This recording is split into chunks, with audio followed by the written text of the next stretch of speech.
Nós estamos aqui com Moisés Ribeiro, prazer tê-lo Prazer, conosco Marcinho. aqui no evento do Sindicefaz. Moisés participou das atividades do segundo dia do seminário sobre fiscalização e justiça fiscal, contribuindo um pouco com o alinhamento do debate que aconteceu hoje durante o dia em grupos. Nos ajudou muito aqui no início do nosso trabalho, nós vamos conversar um pouco com ele sobre isso. Tudo bom, Moisés? Tudo ótimo. Para mim é um prazer, uma honra e um privilégio estar aqui servindo, né, os servidores, né, que são relacionados aí ao Sindicefaz. Quero aproveitar o momento para agradecer o diretor, né, o Cláudio Meirelles, não é isso? Pelo convite, né, nós tivemos aí cerca de 300 pessoas num trabalho maravilhoso, e eu posso dizer que eles foram muito generosos, né, na escuta ativa, em estar ali engajados na palestra. Não é uma tradição do movimento sindical fazer ter esse tipo de iniciativa para os seus debates, né? O movimento sindical tem uma dinâmica de vida própria e tal, mas sempre o Sindicefaz tem estado aberto para essas novas experiências. Como é que você avalia essa iniciativa da entidade de trazer um profissional como você para modular um pouco o trabalho do debate? Eu chamo isso de empreendedorismo, né? Porque na palavra entrepreneurship, que é inclusive o que eu trabalho, o empreendedorismo tem duas, né? Tem iniciativa, que você acabou de dizer, e inovação. Então, eu entendo que aconteceu essas duas coisas, a iniciativa e inovação, em estar trazendo, né, um coach, um consultor empresarial para falar para servidores, né? E nós entendemos que se nós queremos fazer as coisas acontecer, nós temos que pensar sobre as questões, né? Sobre algumas questões que são questões verdadeiramente importantes, né? Então, quando se traz um elemento desse, né, você usou a expressão para alinhamento, né, para nós entendermos que nós vamos trabalhar em prol, né? Porque é muito fácil criticar, é muito fácil apontar, é muito fácil. Agora, propor soluções partindo de mentes criativas, mentes empreendedoras, que as pessoas confundem empreendedorismo com ser empresário. Não tem nada a ver uma coisa com a outra, né? Existe empresário que não é empreendedor, existe empreendedor que não é empresário. O empreendedorismo é um modo de vida. É você conseguir vislumbrar as oportunidades, você criar caminhos, né, estratégias para você buscar essas oportunidades. É o que nós chamamos de intraempreendedor, alguém que tem uma visão de dono, né? Nós temos, então, no caso, uma organização aqui que tem o quê? Os seus servidores, que tem pleitos, que tem buscas, né? Que precisa o quê? De ideias, né? Colocar ideias para fazer a coisa acontecer. O empreendedorismo, inclusive, envolve duas coisas importantes, né? De um lado, tem que criar ideias, do outro lado, executar essas ideias. Uma pessoa que só tem ideias não é empreendedor. Uma pessoa que só executa também não é empreendedor. Quando você une os dois, até uma definição do Maximiliano, você tem os dois, aí você tem o empreendedorismo. Então, trazer empreendedorismo, né? Nós colocamos a palestra Liderança Sustentável de Alta Performance. O empreendedor é um líder. E quando você tem, né, mesmo que sejam servidores, né, que se tem uma postura diferente, uma postura de protagonista, não mais naquela coisa de ficar apontando, criticando, mas tipo assumir o controle, né? A tônica da palestra foi essa: assuma o volante de sua vida. Assumir o volante de sua vida significa o quê? Você propor soluções, né, e ter uma clareza de objetivos, saber para onde você vai. Você identificar o caminho. Se está viajando à noite, tem que colocar a luz, tem que acender o farol, luz baixa, luz alta, e fundamentalmente passar no posto de gasolina, né? Foi a metáfora que foi usada para eles hoje, que quer dizer o quê? Colocar combustível, energia, para fazer com que as coisas venham realmente acontecer. Essa foi a proposta. Agora, Moisés, num ambiente que você tem diferentes graus de reivindicações e segmentos até diferentes dentro da mesma categoria, quais são as estratégias que podem ser usadas para a gente conseguir direcionar todos esses interesses num objetivo específico? Aí nós temos o quê? Alinhar, primeiro, objetivos comuns, né? O que é que se quer em comunidade? Segundo, entender que a comunicação é algo fundamental. E a comunicação não é uma via de mão única, né? Então, é uma via de mão dupla. Significa o quê? Eu tenho um emissor e eu tenho um receptor. Então eu tenho que entender que muitas vezes, né, o meu modelo de mundo, a minha mentalidade, o que é chamado de mindset, se ele for um mindset fixo do ponto seguinte, né, eu não quero saber o que você acha sobre a situação, nós não vamos para lugar nenhum. Então a proposta hoje, durante o dia, foi promover o que é chamado de brainstorm, né, uma tempestade de ideias. Para isso acontecer, o que nós colocamos hoje lá, né? Primeiro, interesse genuíno nas pessoas, isso é fundamental. Segundo, nós estabelecemos escuta ativa, né? Escutar é diferente de ouvir, escutar é compreender, escutar não para responder, mas sim para compreender. Quando eu faço isso, eu passo a entender o que passa pela sua mente, então eu consigo uma comunicação muito mais efetiva, muito mais assertiva. Nós falamos sobre o reconhecimento que algumas pessoas são superiores a nós, sim, em entendimento, em clareza. Né? O que as pessoas têm para trazer para nós é algo que pode nos elevar mais ainda. O nosso nível de consciência pode elevar mais quando nós escutamos que o outro tem que trazer, ou está trazendo. E quando nós reconhecemos isso, né, e validamos isso, né, como muito bom, parabéns, ótimo, maravilhoso e tal, nós saímos melhores. Né? Então, 1 mais 1 nunca vai ser 2. Sempre será 3, 4, 5. Né? E falamos sobre perguntas. Né? Muitas vezes nós ficamos muito falando, quando, na verdade, o grande segredo não está nas respostas, está nas perguntas. Já dizia o Peter Drucker, né, o pai do gerenciamento e da administração moderna, né, que tem tudo a ver com o que nós estamos vendo hoje. Né?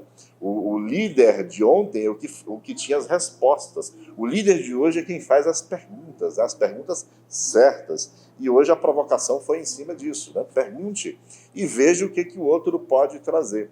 Quando você faz isso, então há a expressão que você usou, um alinhamento. Né? Inclusive, alinhamos objetivos e valores. Quando há um alinhamento de objetivos e valores, então o trabalho vai fluir muito melhor. Por quê? Porque eu sempre vou respeitar aquilo que vem de você. Esse é um princípio básico para acontecer os resultados. Nós vivemos uma sociedade hoje bastante intolerante com a opinião do outro, né? Até famílias se dividiram por conta do debate político que a gente teve em 2018. Qual o passo que a gente precisa dar para a gente partir desse só falar, só apresentar suas ideias, para passar a ouvir e a incorporar também a opinião dos outros? Aí nós chegamos no elemento que o Freud diz. Né? Ele diz o seguinte, olha, nós queremos engajamento? Uma pergunta boa de coaching, inclusive. Né? O que é que nós queremos ganhar numa discussão? Nós queremos ganhar a discussão ou nós queremos ganhar a pessoa? Se nós entendermos que nós queremos ganhar a pessoa e que é isso que vai trazer os resultados, por que as pessoas entram numa guerra, numa discussão, num conflito? Ego. Né?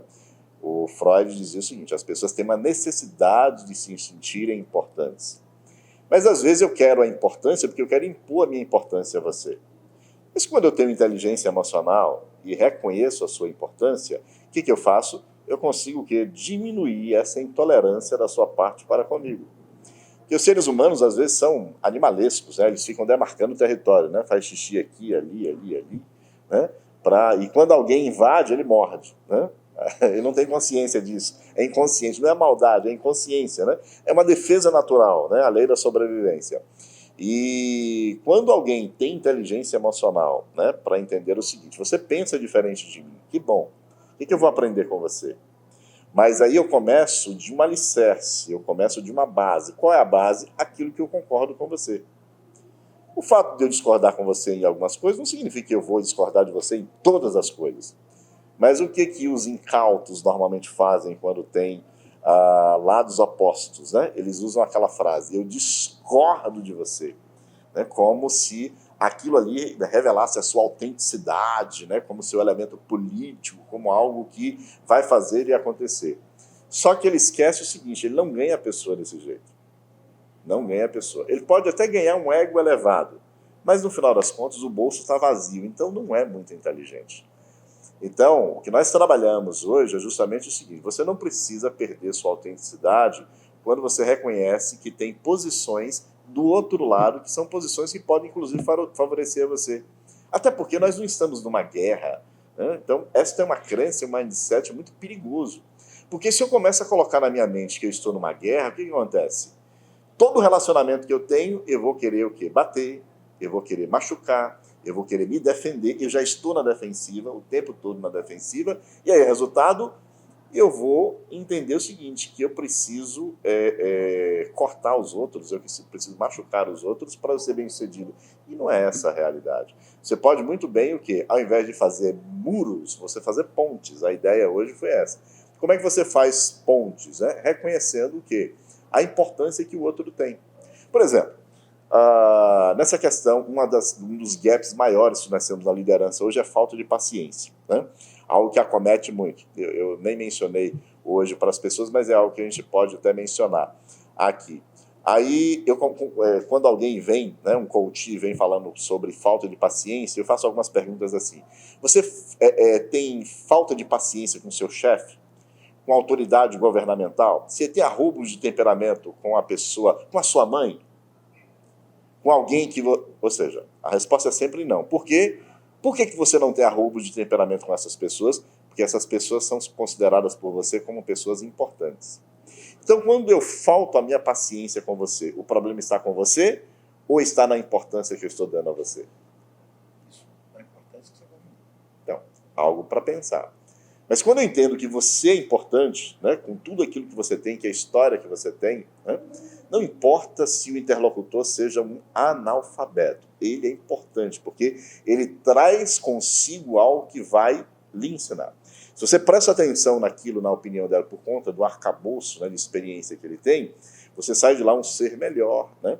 E aí, resultado, você consegue, então, diminuir a sua intolerância, né, paciência zero, né, tolerância zero, e aí você começa o quê? Fazer aliados, né? Nada melhor do que você vencer do que ter aliados. Então, eu vou fazer a próxima pergunta pegando esse final.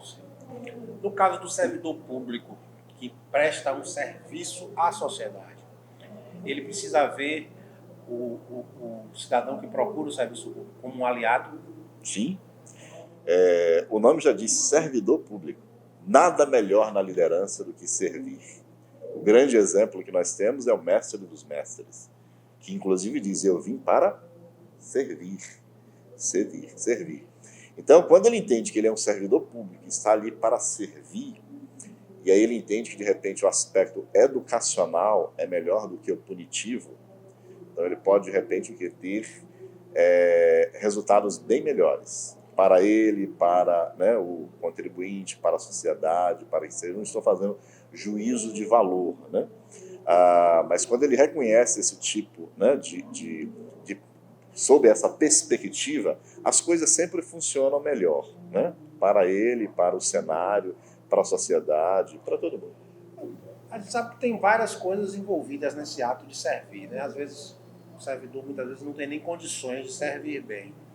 Mas a avaliação geral que a sociedade tem em relação ao trabalho do servidor público é uma avaliação ruim, muitas vezes construída por uma ideia mal elaborada, até mesmo dos meios de comunicação, que passa sempre o servidor como que ganha muito e trabalha pouco, e também muitas vezes porque a qualidade do serviço público é ruim. Como é que o servidor pode se colocar diante dessa situação que para ele é um problema diário, cotidiano? Falta de condições de prestar um bom serviço versus a imagem que se tem dele na sociedade? Excelente pergunta. Bem, essa coisa do estigma para com o servidor público, ela não é de hoje, né? Ela vem desde os tempos bíblicos, né? Os chamados cobradores de impostos, né? Coletores de impostos, que inclusive, eu não sou pastor, mas eu tenho conhecimento disso, né? Eles eram acolhidos, né, pelo mestre dos mestres, né, Cristo Jesus. E aí, resultado... mas aí a pergunta que fica é o seguinte, como é que de repente pode se fazer algo que seja completamente diferente, né, nessa questão de servir? Tudo se resume numa frase, muitas vezes não é o que, é o como. Então ele está lá, precisa fazer o trabalho dele. Existem 150 maneiras de você falar a mesma coisa. Você pode falar uma coisa que seja algo pesado, né, que o o cliente, né, do outro lado, né, o contribuinte que seja, ele não vai gostar, né, porque é algo, né, quem é que gosta? Ninguém gosta. Mas da forma como ele fala, da forma como ele trata, da forma, e aí vem uma palavra que, né, ela é maravilhosa, dignidade. Quando você oferece dignidade a uma pessoa, a ponto dessa pessoa se sentir importante, então os resultados eles são diferentes, né? Então muitas vezes não é o que, é o como. É lógico que é limitado, né? Se fosse fácil não precisava, né? Existem limites, existem limitações, melhor dizendo, né? Nesse quesito. Então a recomendação que eu daria é exatamente o seguinte: respira e trabalhe mais o como. Os resultados serão melhores. Moisés, o fazendário ele trabalha arrecadando recursos. A palavra arrecadar é uma palavra que incomoda os ouvidos de quem ouve. Sim. Pagar impostos não é da nossa tradição.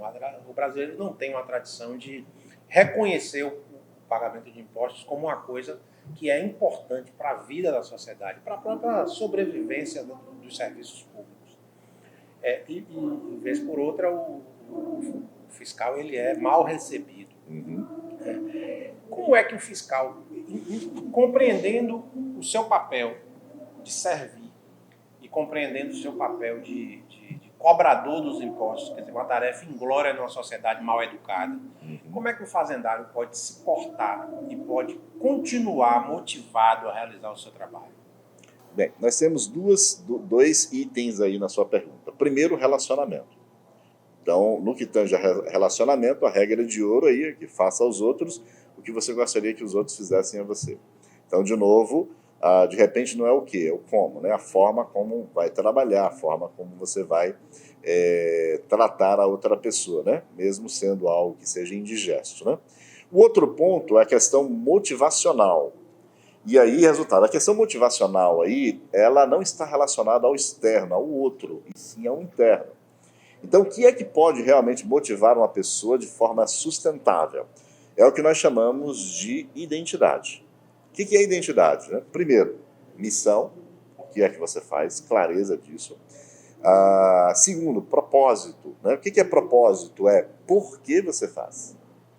O propósito é quando você tem um sentido, você tem clareza do sentido, do significado. Por que aquilo ali é importante fazer? O papel hoje, né, de um auditor, né, de alguém que vai arrecadar imposto, ele é essencial para a sociedade. A sociedade ela só se mantém, né, a governança só se mantém justamente por causa dos impostos, né?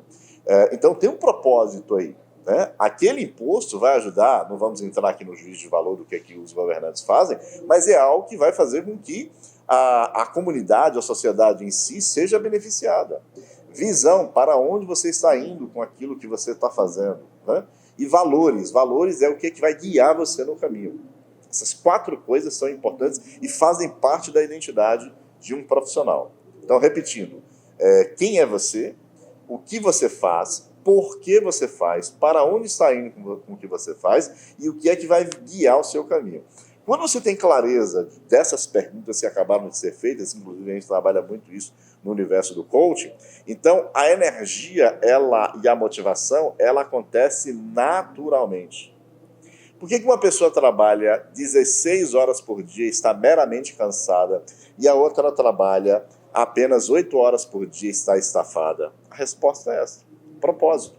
Se você não entende o propósito, o sentido, o significado, não funciona. Uma recomendação de leitura, inclusive, é o livro do Viktor Frankl, né, Em Busca de Sentido. Ele descreve pessoas que estavam num campo de concentração e tinha ali um ritual. Todo dia, 5 horas da manhã, eles tinham que acordar para ir fazer os serviços forçados lá. Né? E algumas pessoas, ao longo do tempo, simplesmente sentavam, né, ficavam ali, não saíam, não queriam sair, e todo mundo sabia que na volta essa pessoa não estava lá mais, era a câmara de gás. E por que essas pessoas simplesmente desistiam de continuar vivendo? Ele começou a perceber que faltava nessas pessoas o quê? Um objetivo, um propósito bem definido. Então ele inclusive cunhou uma frase que é uma frase para responder a sua pergunta. E a frase é: quem sabe o porquê da vida é capaz de qualquer como. O que significa essa frase? Quando você entende o propósito por trás daquilo que você faz, então você se enche de resiliência, por mais intempérie que você tenha, por mais situações, né, indigestas, né, que inclusive esta é uma, você vai se manter sempre motivado. Aí você vai saber o como, a estratégia para você se manter, né? Então, o grande segredo é o propósito. E a qualificação e requalificação do servidor? Qual o papel que ele joga nesse processo de continuidade? Eu gosto muito de uma frase que diz assim, frase de profecia, hein? Não é minha, mas meu nome é Moisés, nome de profeta. A frase é assim, ó: daqui a 5 anos você será a mesma pessoa, à exceção dos livros que você leu e das pessoas que você conheceu. Então, duas coisas são fundamentais para este profissional. Primeiro, os livros que você leu. Significa o quê? Formação, conhecimento. Essa, inclusive, é uma fonte de motivação enorme. Então, o que você está colocando na sua mente? Você está lendo, você está estudando, ou você parou, você simplesmente, né, está lá numa inércia e entrou num processo de estagnação, né? E a outra coisa essencial é o chamado networking, né? A capacidade de você transformar uma rede de contatos numa rede de relacionamentos, né? Os relacionamentos, eles são fundamentais. Como é que é a frase filosófica? Né? O homem não é uma ilha, então nós precisamos estar junto com média de pessoas. E aí esses dois elementos são essenciais, né? O relacionamento e o conhecimento, né? Na questão do conhecimento, então eu sempre incentivo, né, os profissionais que estão próximos de mim, inclusive, a fazer coaching, né? Coaching é um processo que reúne técnicas e ferramentas capazes de potencializar recursos, acelerar resultados e fazer com que você atinja objetivos mais rapidamente. Eu, inclusive, muito embora sou coach, mas eu sou coachee, que é o cliente do coach, todo 15 dias, porque eu reconheço que eu não posso estar ajudando alguém, não posso estar fortalecido se eu não cuidar de mim. Já dizia o Benjamin Franklin, né, que o maior investimento que você pode fazer e que gera mais dividendos é o conhecimento. Então, o que a gente percebe? Que, infelizmente, uma grande gama de profissionais simplesmente para no tempo e usa aquelas 3 palavras que são fracasso de qualquer profissional. Quais são? Eu já sei. Quando eu entro numa de eu já sei, sinto muito. Está na hora de morrer. Porque a vida é aprender. Bem, você passou esses 2 dias aqui conosco participando desse evento, contribuindo, ouvindo, né, os debates e ouvindo o que as pessoas falam também. E eu comecei a entrevista falando dessa novidade que é o movimento sindical incorporar essas ferramentas de contribuição e ajuda na discussão.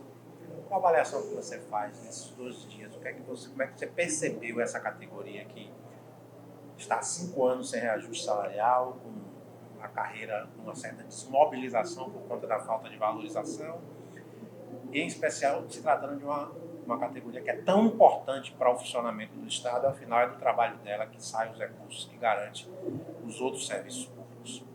Bem, primeiro, ao ser convidado, eu fiquei com receio, né, porque meu público é totalmente diferente deste que eu tive a oportunidade. Mas eu gosto de desafios, né? E vim.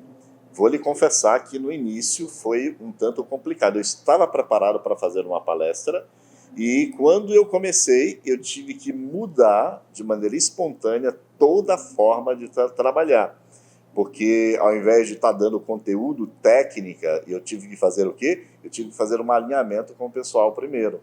E usei lá umas 4, 5 metáforas justamente para fazer as pessoas... Olha, preste atenção que nós vamos falar agora, porque é algo muito importante para que a gente possa ser produtivo. E eu fiquei muito feliz porque eu tive uma grata surpresa de ter aí 300 pessoas altamente generosas, né?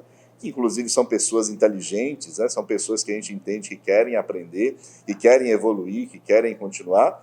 E eu percebi o que uma conexão muito boa, né? Uma afinidade que a gente teve. Chegou um determinado momento que as pessoas estavam totalmente conectadas, né? E eu realmente fiquei muito feliz, né, de estar com um público completamente diferente, que no início parecia que a gente já estava até antagonizado, e depois nós entendemos que estávamos ali com um objetivo único, né, que é nos ajudar. E aí foi muito gratificante para mim e ver no final as pessoas aplicando os princípios que nós colocamos lá, né? E aí o que nós observamos, né? Foram muitos grupos produzindo muita coisa boa. O debate foi excelente, foi maravilhoso, baseado no respeito, na consideração, na empatia, na escuta ativa, né? Eu percebi algumas pessoas literalmente pararam para escutar outras, né? O que normalmente não acontece no universo de 300 pessoas. Então eu posso dizer para você o seguinte, que nós tivemos aí resultados extraordinários num curto espaço de tempo. E eu chamo isso de coaching, né? E aí realmente quero agradecer a todos vocês, né, que me deram esse prazer, esse privilégio, e foram generosos, né, foram muito simpáticos e gentis comigo de ter me escutado durante esse período que eu passei aqui com vocês. Eu desejo sucesso absoluto para todos vocês. Para nós que ficamos na retaguarda desse trabalho, a gente também pode dizer que o público aqui, com o qual você falou, gostou muito também das suas intervenções e da sua contribuição. Para finalizar, Moisés, o que é que você deixa para o Sindicefaz em termos de, não vou dizer conselhos, mas de ideias, de propostas, de opiniões? Então, eu não vou deixar conselhos, porque o coach não dá conselhos. Eu vou deixar perguntas. Perguntas para que vocês possam responder, né? Onde é que vocês se veem daqui a 5 anos? Daqui a 10 anos? O que é que vocês acham que tem que fazer para ter melhoria contínua? Como é que vocês podem ajudar esse público que está carente e que precisa de vocês? Que passos que terão que dar a partir de agora para que vocês possam estar numa crescente? Se vocês startaram isto, né, com iniciativa e inovação, um sindicato empreendedor, é este nome que eu vou dar para vocês. Sindicefaz, um sindicato empreendedor, com iniciativa e inovação. Com esse novo chamado, né, com esse novo conceito que vocês têm, com essa nova denominação, o que é que vocês vão fazer a partir de agora, para que vocês possam deixar uma marca indelével, positivamente falando, na mente de todas essas pessoas que estão aí? São perguntas que só vocês podem responder.